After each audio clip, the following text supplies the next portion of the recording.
he gets to Lord Summerisle's house and is told his lordship is expecting you. See, I need a title like that. How do Lord I get Summerisle. No, I want people to refer to me. I want people to refer to me his as lordship. Right. Either that or warlord is what I'm looking for. Warlord.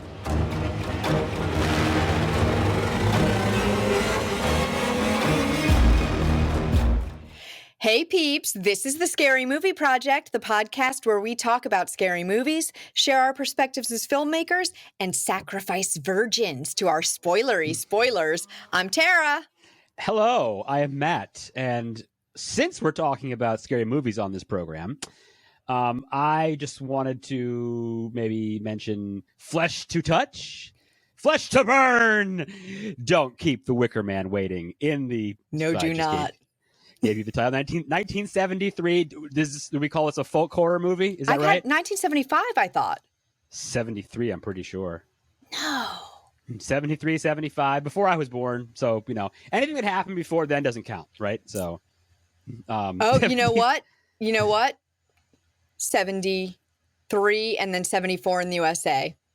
Okay, because it is a Scottish shot in Scotland, I believe. You know who had the wrong year? Was that me? Me? No, me, but it was because it was on when I watched it on Amazon Prime. They said 1975. Really? Okay, well. Thanks, Prime. Yeah, well, what are you going to do? But anyway, it's really good. And I've seen it like 4 times now, I think. I don't even know how many times I've seen this movie. It's so good.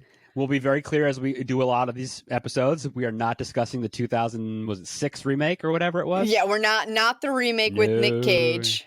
We love Nicolas Cage. I think he's great, but I have no desire to watch this remake, and I never will. So. I have seen it. Is it poopy? It is not good. So far superior to the original that I can't even joke about that. It's you could have gone on for 10 minutes and I would never have believed you, so it doesn't really matter. Yeah, so. I can't even play it off. That now, no, I mean it's weird. So it's weird because okay, we'll talk about it after. But there's one big difference between this movie and the remake that I think is interesting. So we'll talk about it after. There is a movie called The Wicker Tree. Do you know about this, though? I know that it was written. Was it made? So it's what they call a spiritual sequel, where it's like the ideas and the genre of it are kind of similar, I guess. I haven't. No, it's a movie. I think director. I haven't seen it though. The director was Robin Harvey of this, and I think he wrote The Wicker Tree. But this wasn't made until. Wicker Tree was made maybe 15 years ago. It's made in the 2000s, I believe. Okay, but I think he wrote The Wicker Tree. Okay, I would like to watch it now. Now that we're talking about it again, but there's also another sequel that we'll talk about later that didn't get made. Okay. So, yeah, this movie to use, this movie rocks. I love it. I think it's great. Oh, it's so good. It's so good. I love it. And I can't help but kind of root for the Pagans. Oh, I want to live there. What are you talking about? Like, I don't love that they're sacrificing, but they're really cool. Hey, you got to do what they have a lot of fun. You got to get your crops in order, right? Come on now. Definitely. Okay, so as we mentioned, this was. Oh, I'd like to live in Summerisle. Yes. Why not? Well, if. I would like to live in Summerisle when Summerisle is not experiencing poor crops. Yeah, okay, good point. When the crops are good. Good point. All right, I'll buy that. I'll go with that. As we mentioned, Robin Harvey directed this. It was written by Anthony Shaffer and loosely based on the novel Ritual from 1967 by David Pinner. Okay. Which is funny because Pinner says that he did intend to create a screenplay for the film, for a film, but then he decided to make it a novel instead, and then they made a screenplay based on the novel. So, also interesting, the screenwriter Anthony Shaffer, he wanted this to be a more literate movie than horror movies usually are, and something with not very much violence or gore. He said he was tired of seeing horror movies that relied almost entirely on that to be scary. And so sure, he really like narrowed in on the idea when he came upon the concept of sacrifice. Yep. So that's how he kind of like came up with the idea. Well, it's a great idea because it's awesome. So we'll just dive in here. It opens with a quote. Well, a black screen with white text.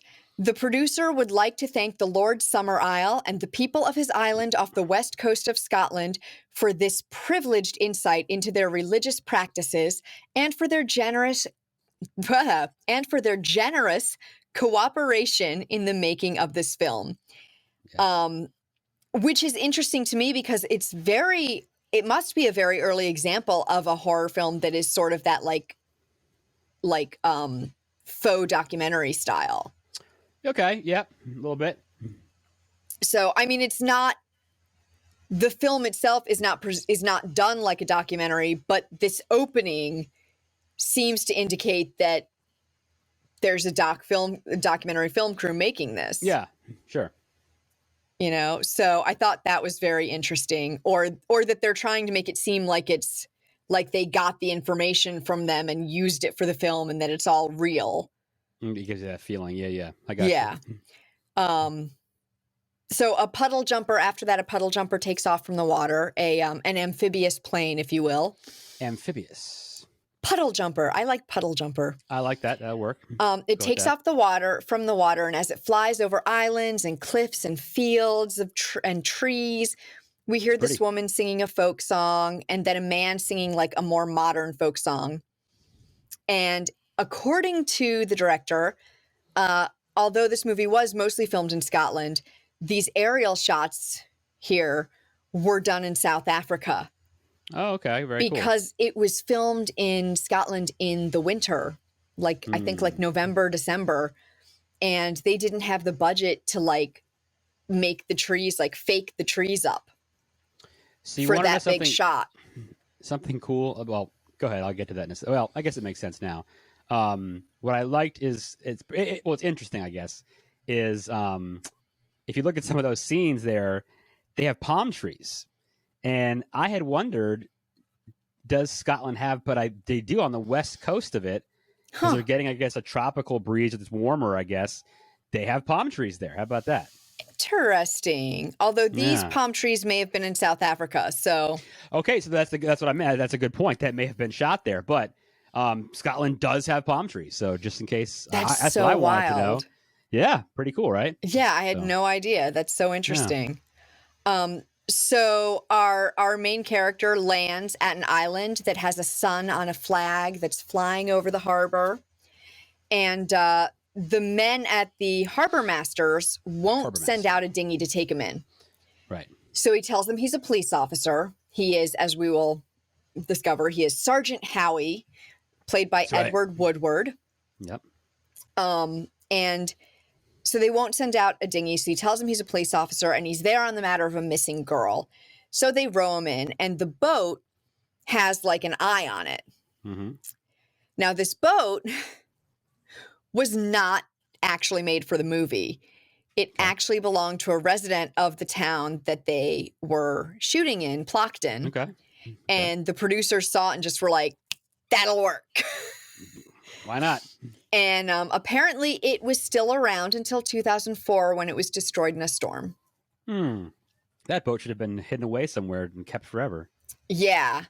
Apparently the legs of the Wicker Man were around for a really long time until someone came and stole them.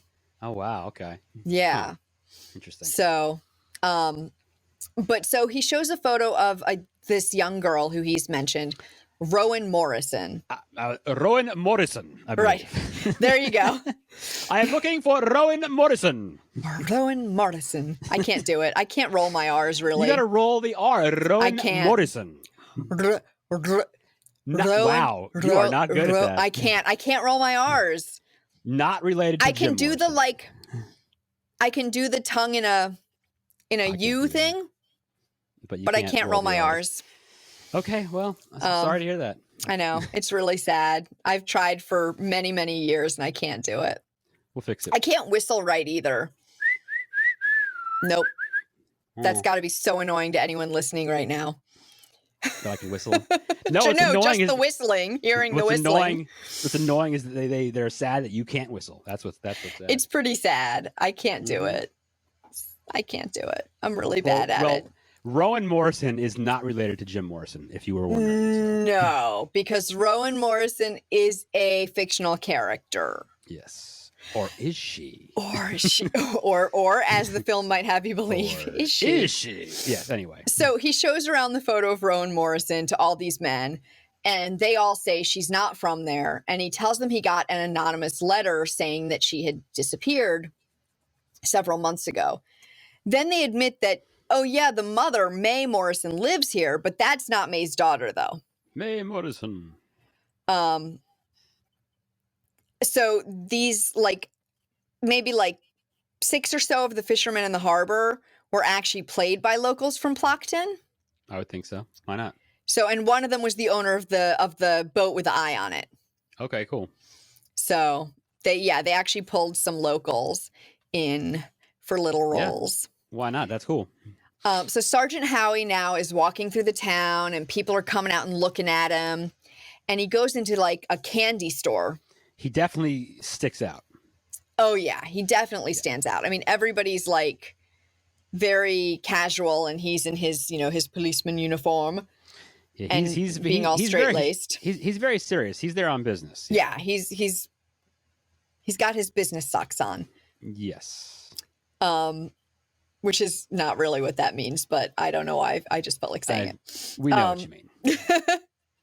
So he goes into this candy store and they've got a cake that's an ancient goddess figure in the cake is the cake.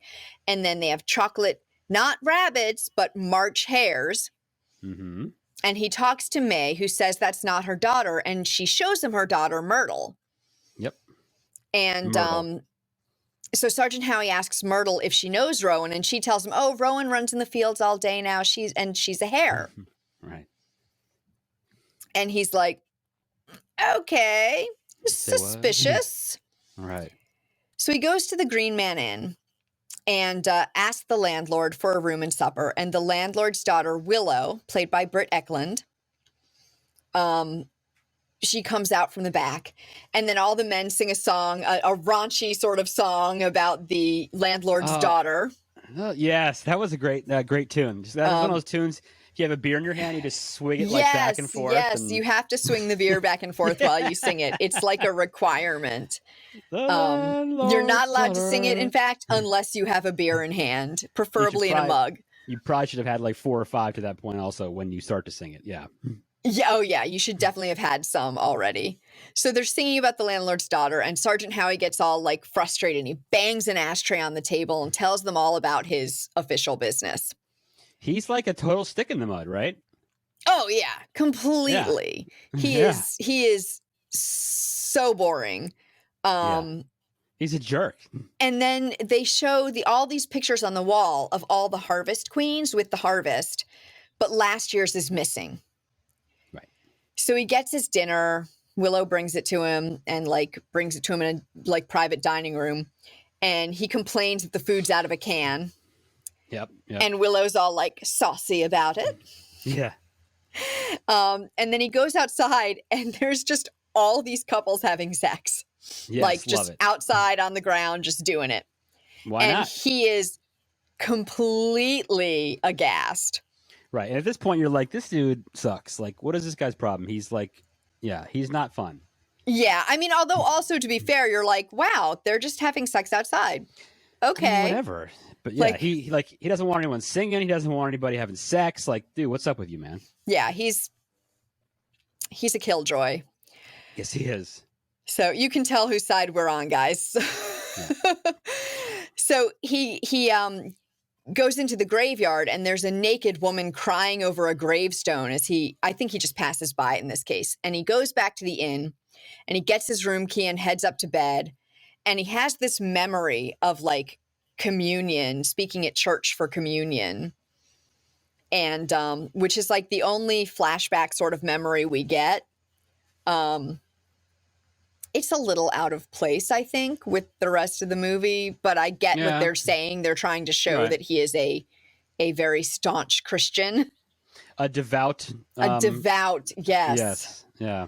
Very devout in his Christianity. That's right.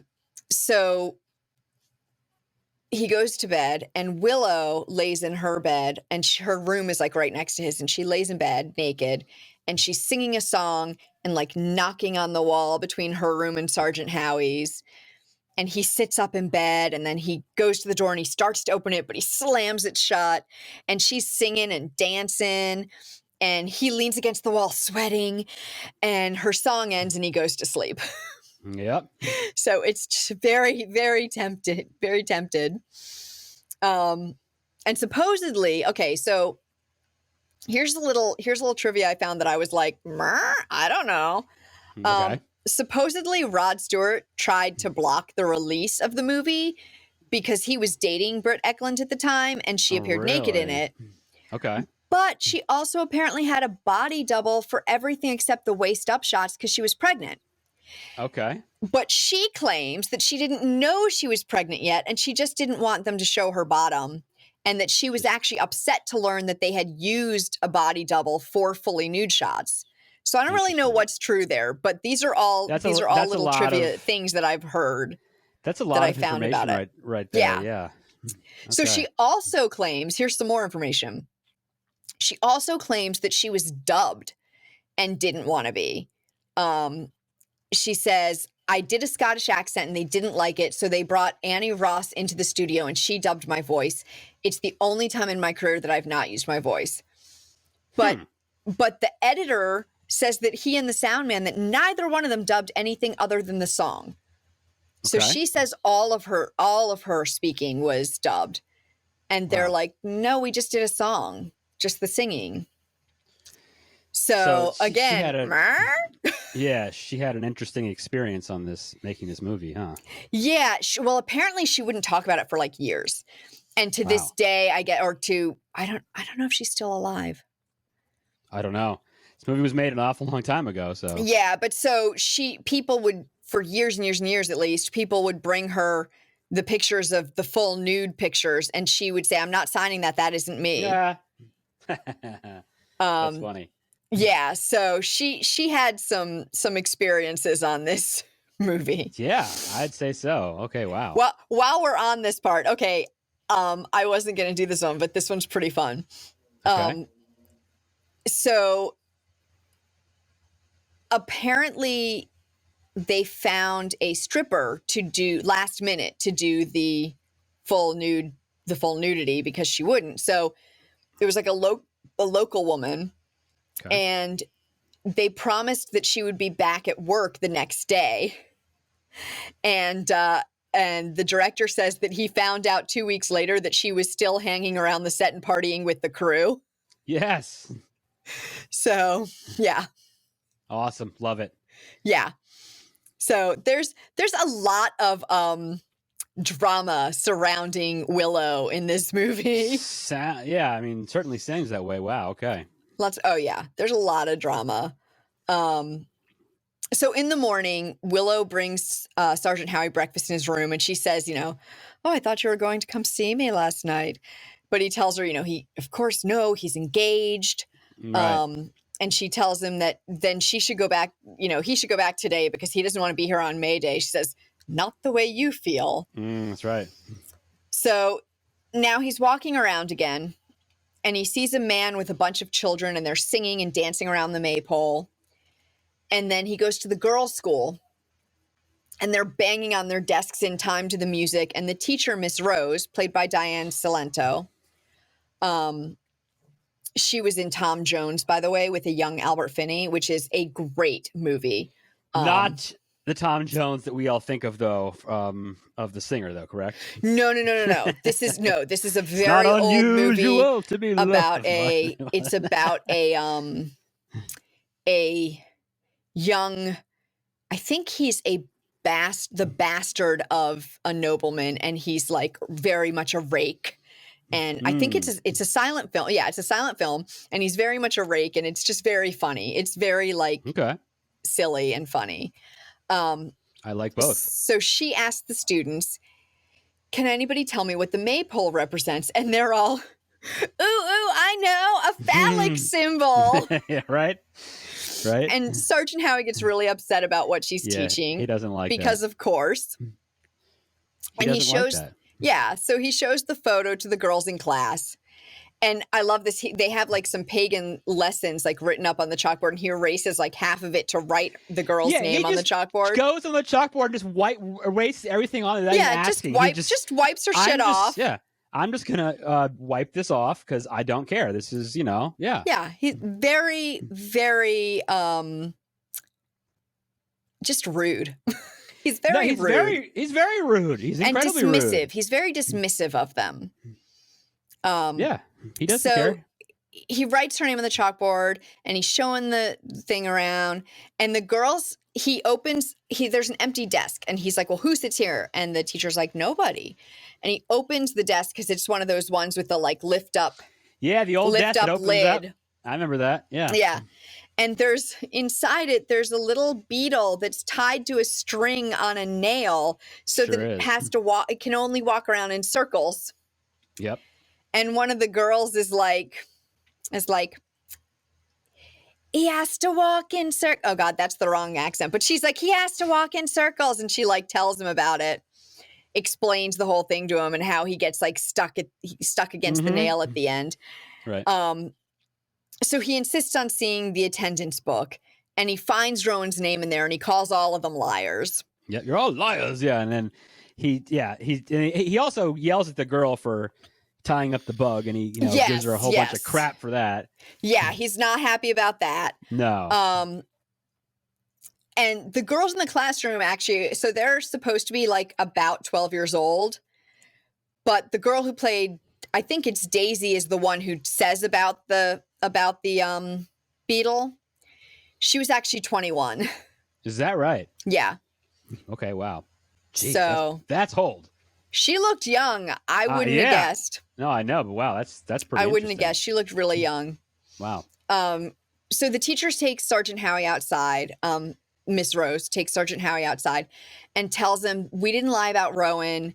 She's returned to the life force in another form. And he's like, well, she's dead. And she's like, we don't use that word here. The word dead. Right. We don't use that word. They don't like that. So he asks her if the body is in the churchyard. And she says, in a manner of speaking. Sort of. And explains that, well, the building attached to it isn't used for Christian rites anymore. So she's not really sure it's a churchyard.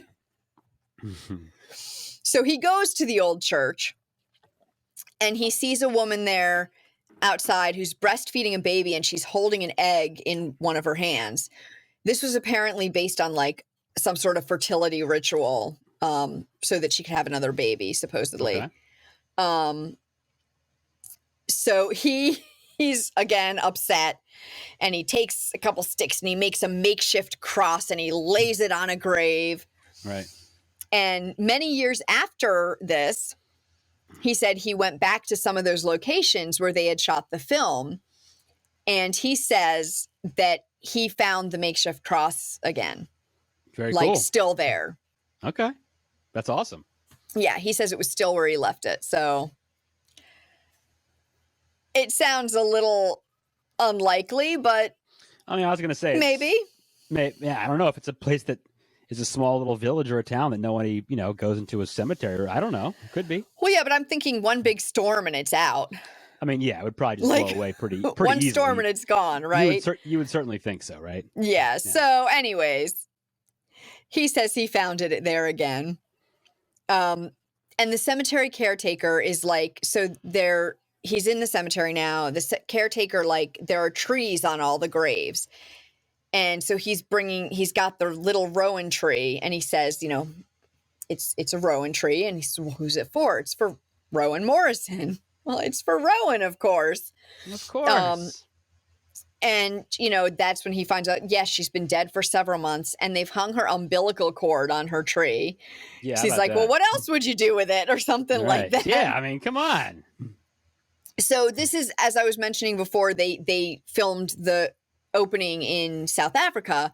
Okay. So for all the trees in the scenes here, they had to bring in a bunch of trees on trucks, and they had to glue blossoms on them.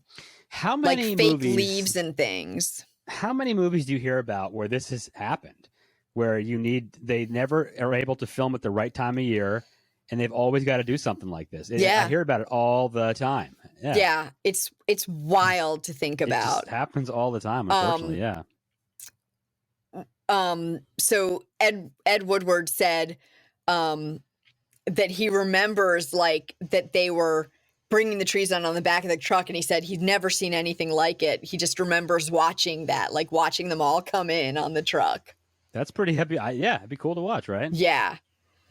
So Sergeant Howie goes back to the candy shop, and May is making her daughter Myrtle put a frog in her mouth to get rid of her sore throat. Yep. Which I have heard is an old wives' tale. I have not done this, but maybe I will next time.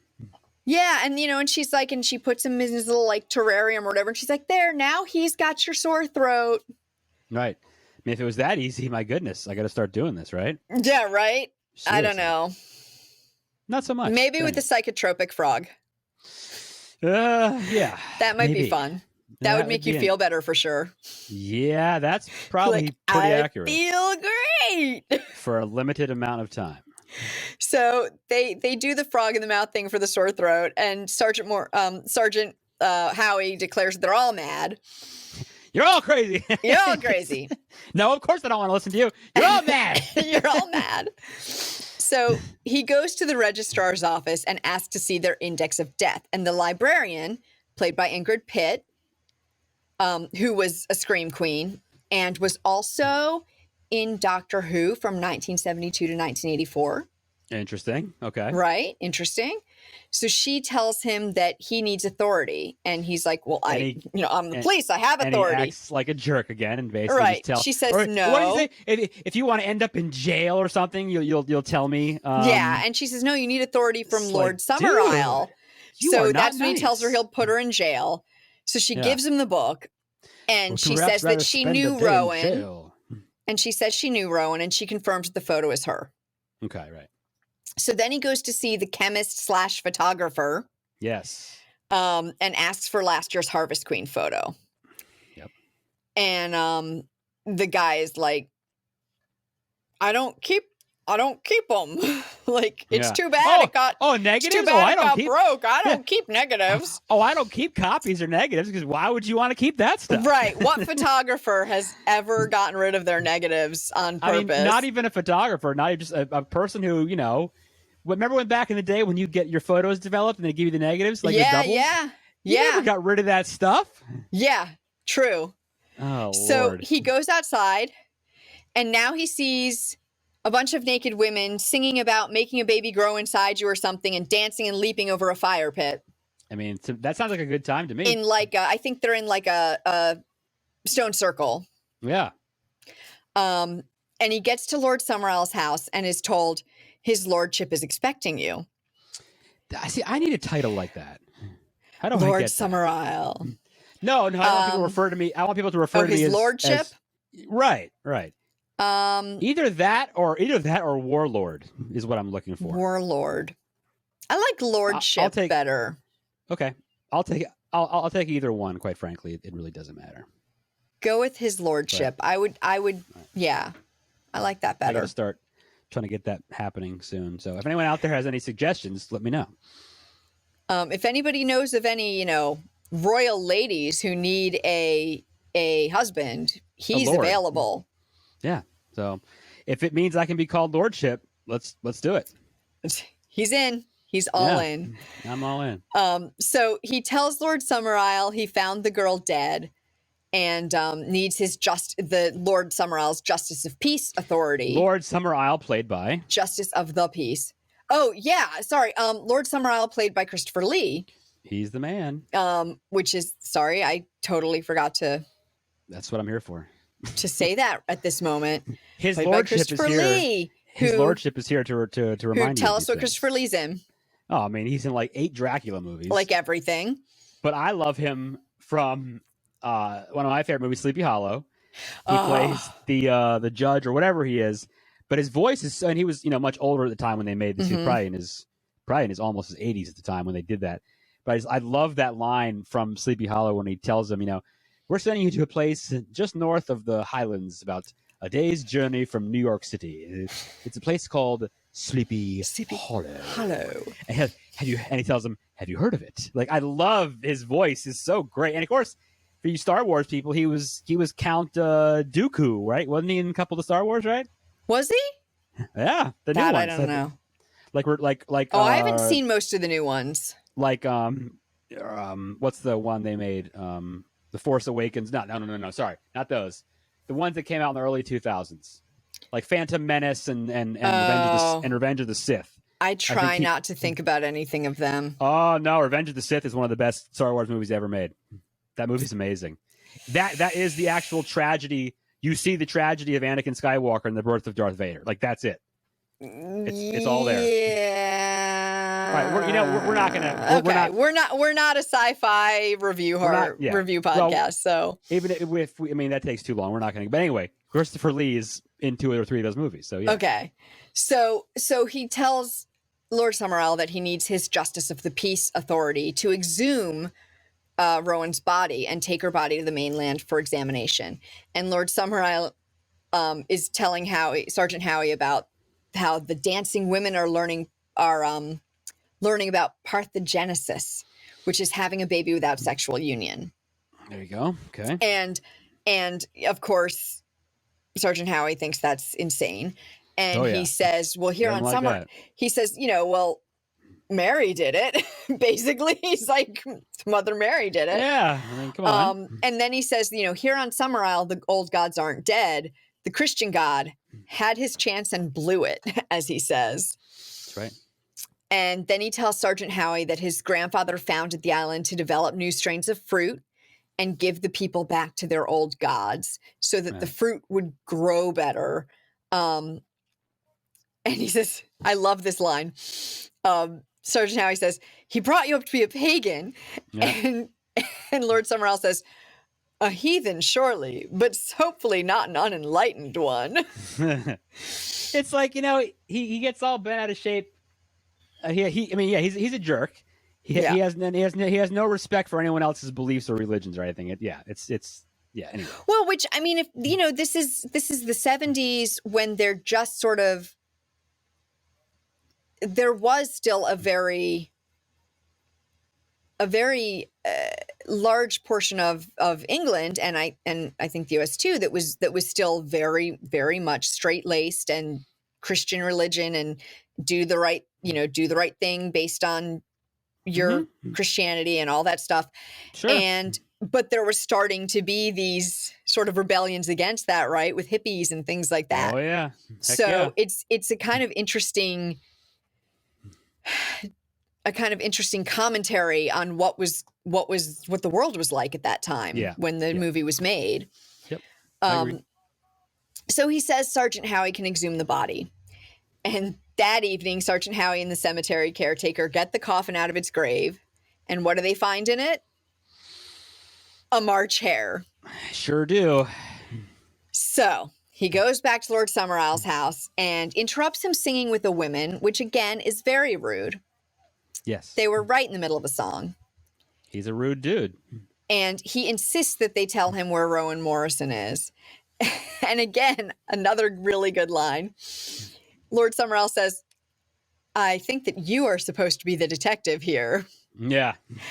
And Sergeant Howie says he thinks Rowan was murdered by pagan barbarity, and tomorrow he'll return to the mainland and demand a full inquiry.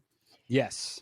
And Lord Summerisle tells him, well, perhaps it's just as well you won't be here tomorrow to be offended by our May Day celebration. Exactly. It's a good way to put it. You know, I can't help but think that it's kind of dumb for Sergeant Howie to keep announcing that he's going to get everybody in trouble.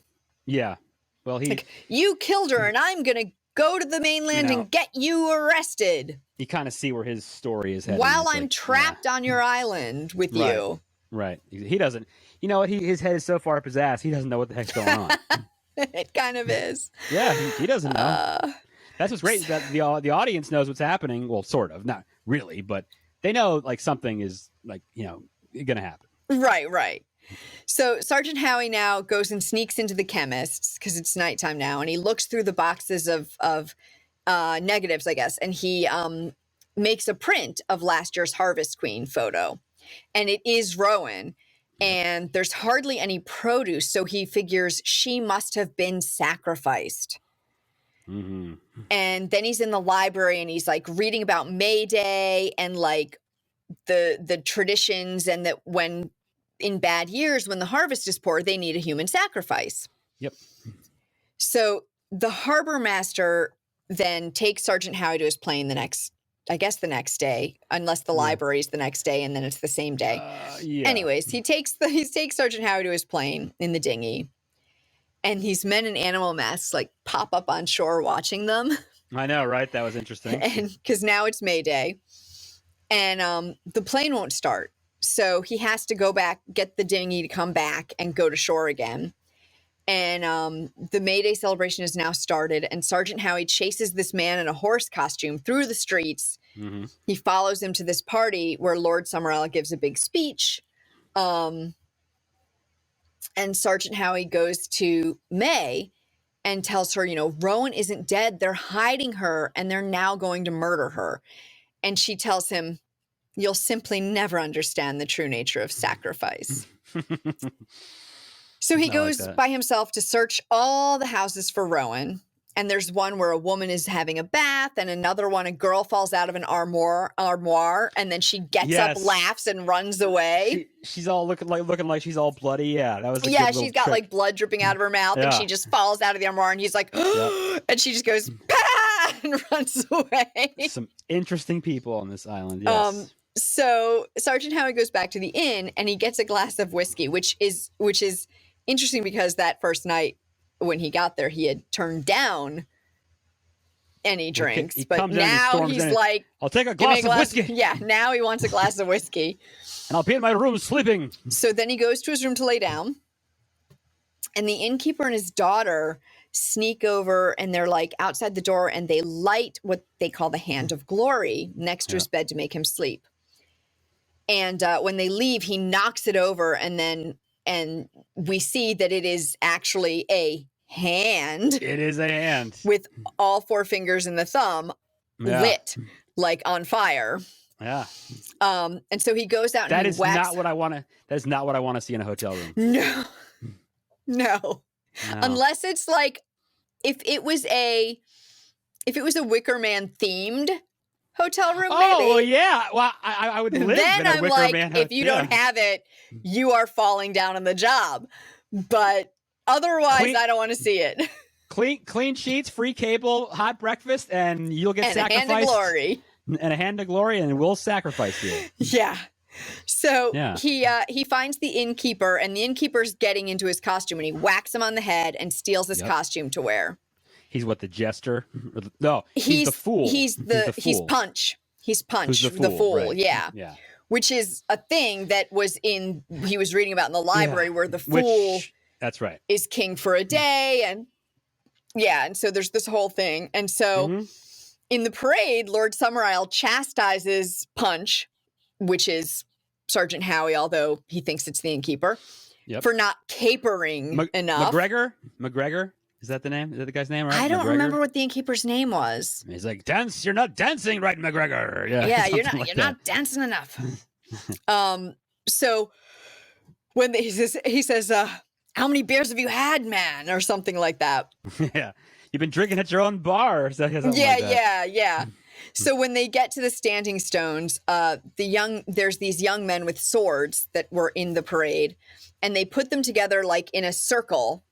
That's pretty cool. With all the blades facing in, and everyone goes through and has to like put their head in the middle and then duck out until somebody stops and gets chopped. Yep. Chop. And then Holly, which I think is the little girl who also falls out of the armoire. Okay. Was it? Yeah, maybe it was. Yeah, rolls out, and she had a false head on over her real head because she's short. Yep. And so that's what got chopped off. So then they all offer ale to the god of the sea, and Rowan steps They bust out open of a an cave. entire keg and just roll This it is into true. the ocean. I should have mentioned this. They had I love several that. kegs, but we only see them like chopping Yeah, up it's in that one. He hits it with an axe and just rolls it into the ocean. Yeah, and they rolled into the water, and it like the water like foams up. Yeah. With the beer, yeah. And then so they're by the water, by the cliffs, and Rowan steps out of a cave, and Sergeant Howie with like two men next to her, I think, and Sergeant Howie runs up to help her, and she tells him, "Hurry, Mr. Police Officer, I don't like it here. You know what they're going to do." And she's so. And at first you're like thinking, when you hear this, you're like, God, they got a bad actress for this part. But in a minute you realize. Right, yes. So they run through the cave and they get out through a little hole where Lord Summerisle, May, and a few other people are waiting for them. And Rowan runs to Lord Summerisle and says, "Did I do it right?" And he assures her that she did it perfectly. And you're like, all right, something bad's going to happen. Right. Then you're like, oh, the actress isn't a bad actress. The little kid is just not a great actor. No. Like the character is not a great actor. But it worked. So he says, Lord Summerisle says, "You came here to find Rowan Morrison, but it is we who found you." And he says they've been driving his actions this whole time, and they needed a sacrifice of the right kind of adult. And the best is you, Sergeant, are the right kind of adult. You, Sergeant, are the one. And, so although Rowan was played by Jerry Cowper, but the photograph of Rowan is her twin sister, Jackie Cowper. Oh, interesting.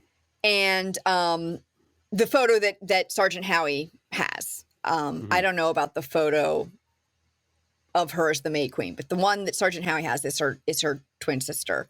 Okay. And then during the chase through the caves, Jackie was in a couple of the shots instead of Jerry. Okay. And the caves were filmed in the Wookie, I don't know how to say it, Wookey, Hole Caves. Sounds all right to me, Wookie. Yeah, Wookie. The Wookie Hole Caves, which is a noted tourist attraction in Somerset. I'll go. Let's go. So, yeah, I saw that and I was like, oh, I got to put that in because that sounds like a cool place to go. So if you're ever in Somerset, go check out the Wookie Hole Caves. Wookies! So Sergeant Howie tries to leave, and they stop him and tell him, he was the fool and king for a day. Yeah. Now he'll go through death and rebirth, but the rebirth will not be his own, but that of their crops. That's right. And he says, as a Christian, you may kill me now, but I'm the one who will be reborn. Right. And they anoint him with, with something yellow paste, and they put him in a white gown. And of course, he tells them how he tries to tell everybody that, next year when the crops don't, it'll be Lord Somerset, yeah. And they're not trying to hear that. Yeah, so. He's like, you're committing murder. This isn't going to help the crops, and next year, it'll be you or it'll be Lord Somerset, and you'll be doing it to him. He even says, he's like, nope, I have no doubt in my mind that this will be, the way that it works. So yeah, and he's like, nope, it'll work. He's not going to be, they're not going to kill him. So they take him to the Wicker Man, and it's a huge wooden man. He's not thrilled when he sees it. Can we just say he's not? No. So it's a huge wooden man, right? Let me describe it real quick. With a ladder leading up to the belly. And there's a bunch of animals in other parts of it already. There's like a pig and a goat and some chickens. There's a pig, there's a goat, there's chicken, there's all sorts of stuff. And they're all like making noise and panicky. I wouldn't be happy. And they lock him into it. And Lord Summerisle calls to the god of the sun, and they light the base of the Wicker Man on fire and sing a song as it burns. They just kind of dance around. And Sergeant Howie tries to sing like a Protestant song as the fire is climbing higher, and then he stops and he prays. Yep. And so according to Ingrid Pitt, the librarian, yes, also Scream Queen, yes, the weather was so cold that when they were shooting the final scene, Ed Woodward would warm his feet because he didn't have shoes on. Yeah. So he would keep his feet warm between her knees. And she would tell him, well, don't worry, they're going to burn you in a minute. Yeah, you're fine. Don't worry about it. Don't worry, they're going to burn you in a minute. You'll be fine. So, and then so while we're talking about the Wicker Man, the concept of the Wicker Man derives from a single sentence in Julius Caesar's Commentaries on the Gallic War. Mm-hmm.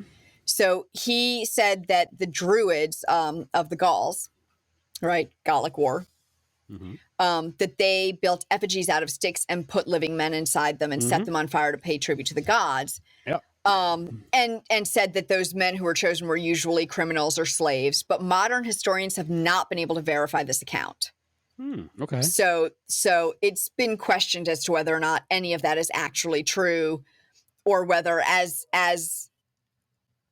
victors have been known to do, they have just been making horrible accusations to the people they conquered or the people they fought, right? Their enemies. Yes, sure. So anyway, so he's on fire, and then we just cut to the setting sun. I love that. Well, no, it's the Wicker Man's head, and it falls, and then it reveals the setting sun. Oh, that's right. It reveals the setting sun. That's a great final shot. Oh my goodness, I love that. Yeah, it's such a good final shot. Yeah. Yeah. So. Yeah. Yeah. And they're singing and dancing, and they're having a great time. Yeah, they're singing while he burns. Yeah. It's fantastic. I wish we could know a year later if their crops came back. You know, we want to know.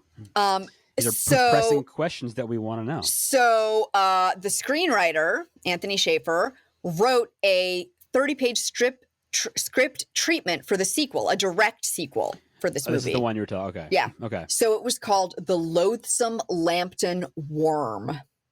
That didn't get made because of that title. And it begins immediately after.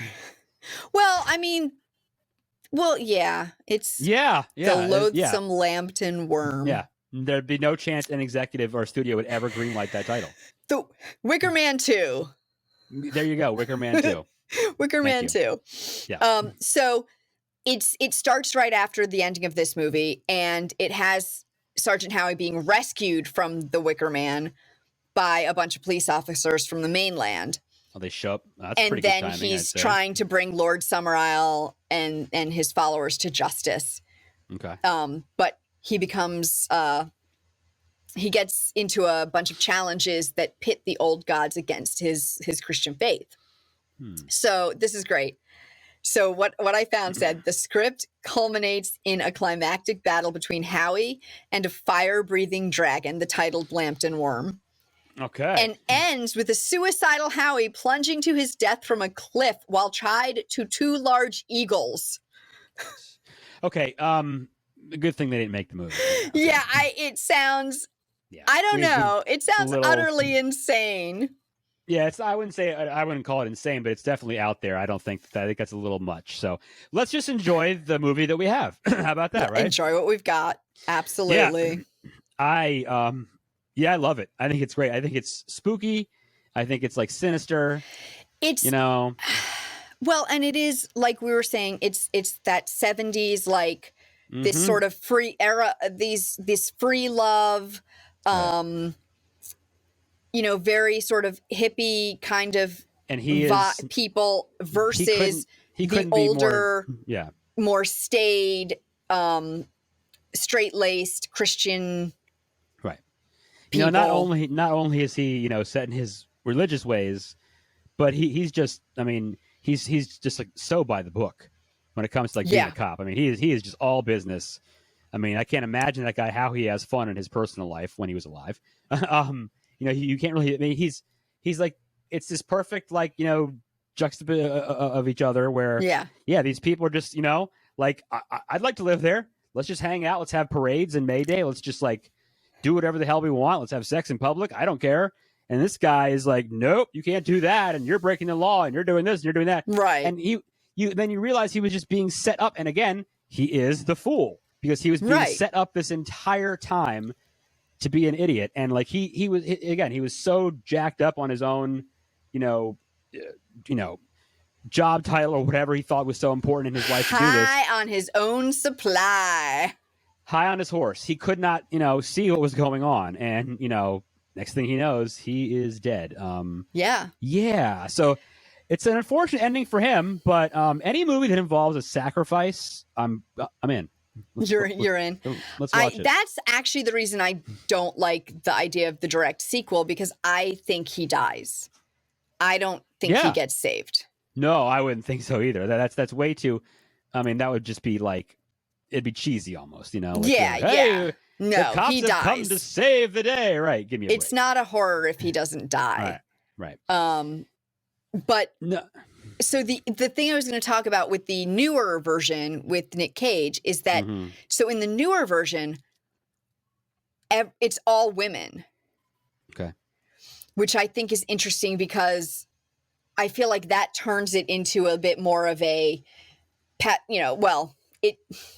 like I'm telling you guys something you've never heard or thought of. It's all women, and it's a man who comes to the island and does all this stuff, and it's patriarchal and matriarchal, and the clash between those, which I thought was I thought was an interesting way to update it. Although I do think this is a much better movie. The original is far better. I have no interest in watching the sequel. Really, I just don't. I haven't seen not a sequel, the remake. You mean? Sorry, remake. Yeah, sorry. I haven't seen the remake in a really long time, but I remember it being kind of hokey. Yeah, it was trashed. It was trashed pretty bad. Yeah, I remember it being hokey. You know what? There's just this movie just has this it has that feel. You know what I'm saying? Like, it is clearly made. You know, it's this British, English, whatever you want to call it. Like, feel to it. I mean, they shot it all there. It has that vibe to it. There's just like something about this movie that's just really interesting to me. It's very different, and there aren't a lot of movies like this. There just aren't. No, it is very on its own. Well, that's what I love about it. Think about: is there any violence or gore like the writer wanted to be until the Wicker Man? There's none. Yeah, no, there really isn't. Nothing happens. No. Nobody gets hurt. Nope. Nobody gets killed until the end. You know, there's a movie, Cannibal Holocaust, which is really good, and then The Green Inferno by Eli Roth, which is they're both about cannibals like living like a rainforest, and it's like that, stereotypical offensive kind of thing, like oh, anyone that lives abandoned in a rainforest must be a cannibal, pygmy or something, right? And this is kind of that same weird thing where it's like these people that live in these remote villages in these Scottish and British islands must be these pagan worshipers that sacrifice people. Like, clearly that's not real, but it's so interesting because there's so much history of that kind of lifestyle in that part of the world, and it's so cool to see some of that and to think if it were real. And my imagination like runs away with me, and I'm like, I would totally live there. I would totally live there. It would be awesome. Yeah. Well, and I love it. I believe that how much actual human sacrifice was done by those earlier pagans. We don't know. In England and Ireland and Scotland and the surrounds. I believe that is.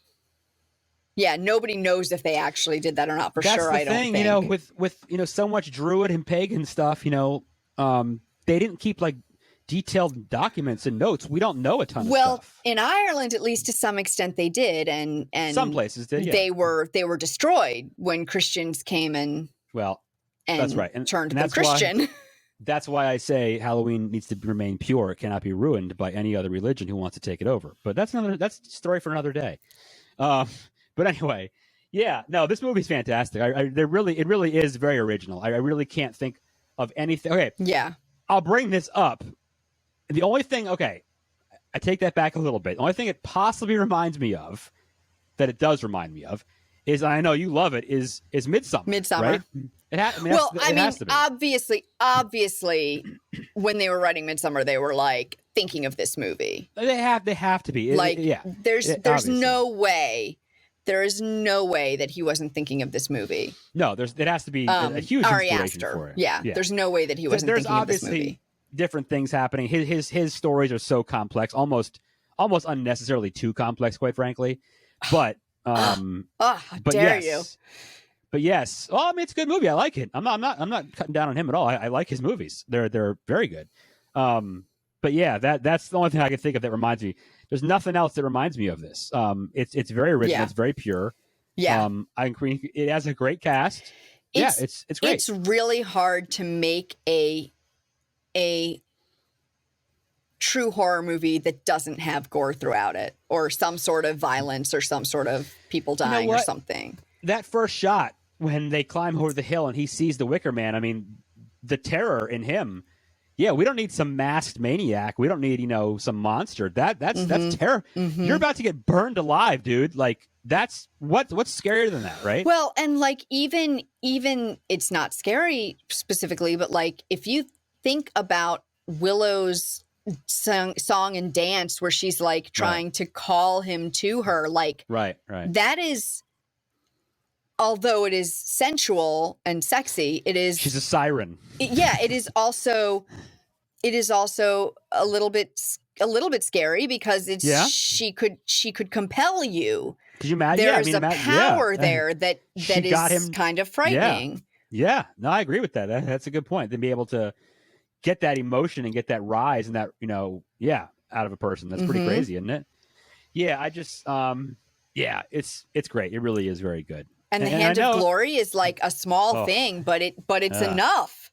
Yeah. It's enough that it's just really creepy. It's just so, there's just this mysterious place somewhere in the middle of, the England or Scotland, whatever. It's just like, it's so interesting. It's supposed to be in. It's so interesting to just kind of, I think it's supposed to be in the Hebrides. The Hebrides. The Hebrides. That's right. Yeah. That's right. Yeah. That's super cool. That I think that, the setting for it just works so well. So yeah, I think if it had been somewhere else, if they had like been in, I don't know, the desert of Arizona, I wouldn't have like had the same feeling about this as I would the way they did it there. Yeah. No. Right. No, it had to be in it basically had to be on an island so that he could be trapped there. Of course. Right. Like, so yeah. Do we want to mention there is a really cool, sadly I haven't finished it yet. There is an excellent folk horror documentary on Shudder. Oh yes, I finished it. It's so good. What is it called? Dark of or oh god, now you're gonna Woodlands Dark and let's find it. Oh no, Woodlands Dark and something creepy or something like that. Yeah. It's so good, you guys. Long. It's on Shudder. It's about while he's looking for the name. It's on Woodlands Dark and Dazed Bewitched. Oh, there we go. Woodlands Dark and Dazed Bewitched. A history of folk horror. It is so good, you all. So I really like. It's like 4 hours, but that's the kind of stuff that I truly, really love is watching these documentaries about these movies. Yeah. I don't care if it's 763 hours. I would sit in front of my TV until my eyes melted to watch this stuff. And I am not normally a watching the documentary about it person. God, I like to watch the movie. I don't always watch the documentaries, but this documentary was so smart and so interesting. So here's the thing. And covered so much. Oh, it was so good. I have found very mixed reviews on this. I think a lot of people I read thought it was like incredibly long and bunch of windbags going on and on and on. Some people, I feel like it was a 50-50 split from what I read. But anyway, I'm about 80% done. I really enjoyed it. Sadly, I have not seen a lot of these movies, which I hate to admit. But there will be more to watch for sure coming up now. I kind of my husband and I were talking about we got to watch the documentary again so that we can make the list. But there is a list online. Oh, you can, I'm sure, of all the movies that they mentioned in it. I was kind of jotting down notes as I was going. I mean, so like again, it's that whole like it really is this British kind of thing. Really is all where all this stuff happens, right? Where all these settings are, and just it's so interesting. And so many spooky places. But they even talked about how they talk about, maybe you haven't gotten there yet, but they talk about how, it sort of was more of a British style of horror, but that they talk about other places where they've done them too. They talk about other countries that have done stuff like this as well. Sure. And how folk horror looks in different parts of the world. It's really interesting. I think it just defaults though to when you think of a folk movie, you think of somewhere in the British Isles. You know what I'm saying? Yeah. Like that's just what comes to you. So seriously, it's worth, at risk of sounding It's like an very ad. good. It's worth getting Shudder for just a month to watch the documentary. It's so Shudder's good. great. Shudder's great anyway. But Now yes, there's I a agree. documentary, and I'll give everyone a heads up on this one too because I just found out about it. There is now also a documentary on the Alien movie, on Alien.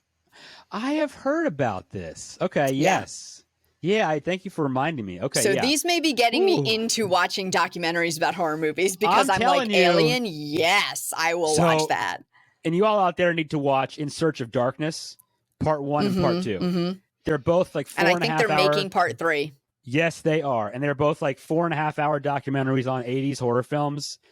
Oh, Lord. I mean, if you like this stuff, this is like your dream come true. I've watched them both. They're incredible. They're just so many interviews with actors and the directors and just, it's just like, it's the best. It's the best. Yeah.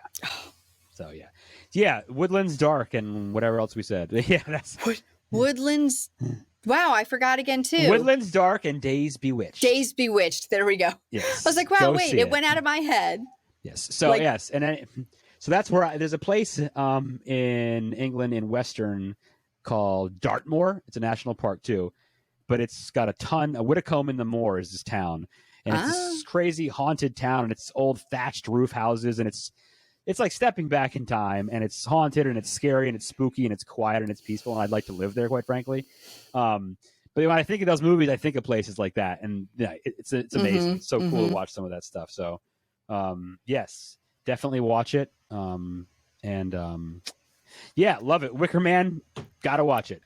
Gotta watch it for sure. If you guys haven't watched it before you've listened to this episode, definitely watch Wicker Man because it's really good, and you should watch it again. So good. Yes. So next up, The Host, the Korean film. Oh, I'm very excited because I think you have not seen it, right, Matt? I have not seen this movie. I'm so excited for you to see it.